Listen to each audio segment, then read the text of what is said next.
Okay, so now we're going to do a little bit of from Rav Nosson on Parshas Shemini. So we have this image of the mikveh that purifies, right? So the image of the mikveh,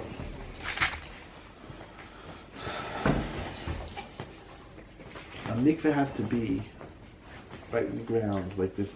It has to be in a lowly place, as it were. There are different ways, other ways of dealing with it, but really you're dealing with generally speaking, a mikveh naturally is going to be in the ground. It's not going to be anywhere terribly, because you can't really access. We have today ways of building a mikveh that is considered, it's low down, right? But it's not. It could be in a high floor. It could be different ways of doing it, so that it'll be good anyway. But generally speaking, mikveh was in the ground. That's what it was, and there's a reason for that, because a person has to be zocha to shiftless. The inyan of a mikveh. There are a whole bunch of inyan of what a mikveh is about. One inyan of a mikveh is this bechina. He says is shiftless person. Like the Torah is also compared to water. The Torah is compared to water because water purifies. Right? That's why the Torah is also compared to fire. Right? It's from Rabbi Yaakov Chatzira. Fire also purifies. Right? These two things purify. Okay. So then we have a bechina of, that's one in your mikveh. Mikveh also from lashon of hope. Kivui. The bechina of mikveh yesh, mikveh Yisrael. Right? It says the Navi Ezra. So Jewish people have hope. We use lashon mikveh because when there's a mikveh, a person's always able to reconnect to Hashem. Very, very powerful thing what mikveh is. And it alludes to tremendous hope and yearning for Hashem. And the Ramchal, I have to say, I always say this from a beautiful Ramchal. The Ramchal says that when you hope to Hashem, you create a kav. Like we have today, we have a direct line, right? You create your own line to Hashem by hoping to Him. When you really hope to Hashem with your whole heart, you're just forging a direct line. So usually, tefillahs have to have malachim to bring them up. So when you're hoping to Hashem with your whole heart, you don't need any malachim. You don't need nothing. All you need is to just hope. Just with your whole heart, just do what you can. That's what you need. And that's also part of this bechina of what a mikveh is. You're trying to always, right, it's the bechina, it's coma, you're trying to reconnect. As Shlomo says, it's this totally reconstituting who you are and where you are. That's a little bit what a mikveh is.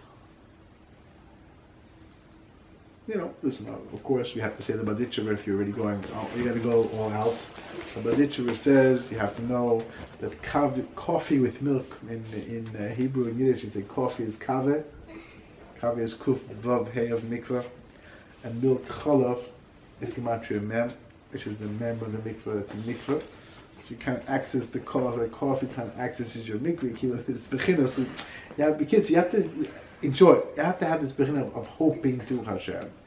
That means you have to hope very much for Hashem. That's a great thing what a mikveh is. And that's the main thing of being a Jewish person, being a Yid. It has a lot to do with hoping, being able to really hope and really yearn for Hashem's Yeshua, for Hashem's help.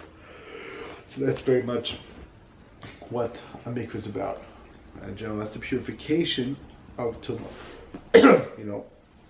So I guess we must go all out because it's also Parshas Para. So one of the things that Nosson says about Parshas Para, all the avodah of Parshas Para is done outside. Right? You do avodah outside. You shecht it outside. You shecht it outside. So there's this inyan of the para, right? This inyan of the para being done dafka outside. He said because the inyan of tumas mace, person's tumas mace, spiritually speaking, it means he's way far, so far in the lowest place. He said that when a person's bechitzonius, even that could also be fixed by the paraduma. That's the paraduma. And the inyan of the paraduma is very much one of the inyan of the paraduma is this finding the good point. It's finding the good point. You find the good point when you're able to relate shkalim, right? Everything is a mishkal, it all has a value, it all has a weight of something very, very tremendous gravitas. And then you have that shkalim, and then you have the bechina that's called the right zachor, trying to remember this fact. And then para is realizing that there's mitame tahirim, this inyan of when you touch the after the para, you move them for no reason. And when you're making the para, that gives you you get defiled. Why do you get defiled? Because if you're pure, then you can get messed up by this. If you're too focused on the good point, you're going to be so focused on the good that you did, you don't do anything else. So then that's not a proper way of relating. You don't really value. If you really value it, you do more as much as you can because you realize it's endless. It's eternal. So that's this bechina of para. So you have to know this Indian of you able, on the one hand, you want to purify the chitzon you're very far away. You can purify it. On the other hand, you have to know that, yeah, it's all very nice, I can purify it, it's true, but I can. Definitely can do it. You definitely can deal with it. But I have to be careful not to get to a place of gaiva and negativity. As bechina of chodesh is bechina of being was chadesh and recoming to Hashem. That's a little bit about the Parshas.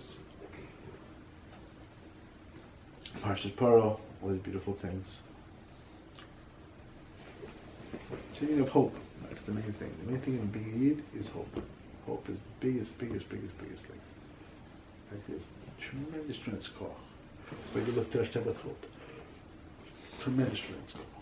There's no way to express what it goes, where it goes to. And that's again, it's bechina of mikveh, submerging yourself completely and hoping to Hashem. That's really what it comes down to. One is open, submerging yourself completely, hoping to Hashem. Realizing that all the negativity, all the tumult, all the defilement is external. It doesn't have to do with what's really happening inside me. Mr. Peter, Mr. Ted. It's not the main thing. The main thing is remembering you're a ben melech. Like Maran Khalil says, the main avoda of the Yetzer Hara is to make a person forget he's a ben melech.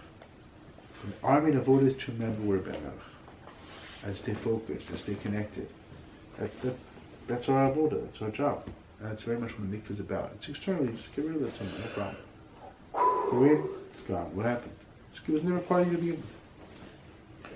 So now you have to do a tshuva, you have to be connected to Hashem. Very beautiful.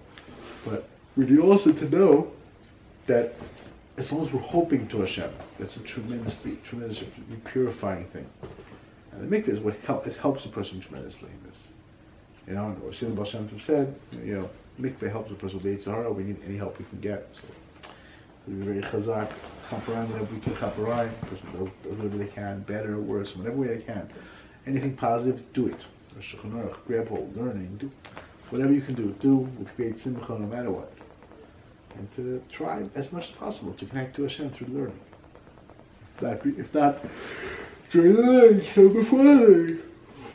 You know, Nefesh Chaim says you're supposed to reconnect. If you feel your dveka is slipping, as it were, you can't have overt dvekas because you can't think about what you're learning. Many complicated cheshbon toasties, you're the whole time thinking, what's the Baruch Olam?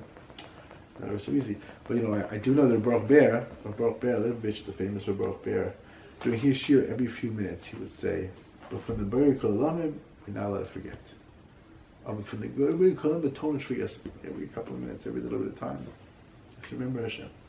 Then we continue. It says the kid of Yechosh, this bechin of the Nefesh Chaim. Every few minutes, he just said it automatically, just to stay connected to Hashem.